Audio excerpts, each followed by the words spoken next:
அன்புள்ள பெரியோர்களே, தாய்மார்களே வணக்கம். அப்போ அவனுக்கு எந்த நோக்கத்தோடு கேட்குறான்? அப்போ ஆசான் சுப்பிரமணியர் கேட்குறான், முன் ஜென்மத்தை கேட்டிருக்கணும். அடியனுக்கு ஞான சித்திக்கு வேண்டும், உன் ஆசி பெற்றிட வேண்டும், நீதான் எனக்கு அருள் செய்ய வேண்டும், அதுக்குரிய அறிவும் பரிபக்கம் தர வேணும்னு கேட்டிருந்தா அடுத்த ஜென்மத்தை அந்த உணர்வு வரும். முன் ஜென்மத்தை பொருளாதாரத்தை பற்றி கேட்டிருந்தால் என்ன செய்வானா? பிறக்கும் போதே பெரிய கோடீஸ்வரன் கூட்டில் குடும்பத்தை பிறக்க வைப்பான். அள்ளிட்டு போடான்டுவான். அள்ளிட்டு செல்வத்தானு கேட்டான், அள்ளிட்டு போடான்டுவான். விஷயம் தெரிஞ்சவனாக இருந்தால், தக்க ஆசானாக இருந்தால், இதெல்லாம் குப்பைடா, இந்த செல்வம் குப்பையெல்லாம் பிறவிக்கு காரணம், இது வேணும் தான், பொருள் வேணும் தான், அதுக்கு இதை மட்டும் குப்பையை கேட்குறேன். ஆசானை கேள, அடியனுக்கு ஞான சித்திக்க வேண்டும், திருவடியை உருகி தியானிக்க அருள் செய்ய வேண்டும், நான் செய்த பாவம் உருகி தியானிக்க முடியாமல் தடுக்குது, நீ தான் அருள் செய்யணும்னு கேட்டிருந்தா இப்போ நீ இப்போ கேட்டாலும் அது பிற்காலத்தையாவது பயன்படும், இல்லை அடுத்த ஜென்மத்துக்கு பயன்படும். பெரியவங்களை பார்த்து கேட்கணும்.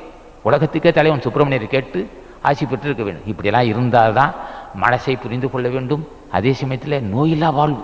இப்போ எங்கே பார்த்தாலும் பொல்லாத வறுமை, நோய் இருக்குது, கடுமையான நோய், நோயிலிருந்து விடுபட வேண்டும். அவன் நோய்க்கு நிவர்த்தி, நோயை நீர்ப்பு. அவன் ஆசான் சுப்பிரமணியரோட நாமத்தை சொன்ன மக்களுக்கு நோய் இருக்காது, வறுமை இருக்காது, நல்ல பண்புகள் வரும், பெருந்தன்மை இருக்கும், குற்றத்தை மன்னிக்கிற மனப்பான்மை உண்டாகும், கொடிய கோபம் இருக்காது, பழி வாங்க உணர்ச்சி இருக்காது, ஜாதி வெறி இருக்காது, மத வெறி இருக்காது, மனைவி சந்தேகப்பட மாட்டான்.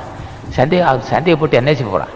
முன் செய்த வினை தானே, அவள் தவறு செய்கிறான்னு வச்சுக்கையா, இவன் என்ன செய்வான்? ஞானி சுப்பிரமணியருக்கு அன்பு உள்ளவன் மனைவி தவறு செய்வான், அவளுக்கு கடைசி வரலும் அவள் சித்திரவதை பண்ணி கொண்டுவான். முன் செய்த வினை தாண்டா மனைவி தவறு செஞ்சுட்டா, மறுபடியும் அவளை இடையில துன்பப்படுத்தி சித்திரவதை செய்து கடைசியில் பண்டி நாயா பிறப்பான். மனைவியை கண்டிக்கிறான்.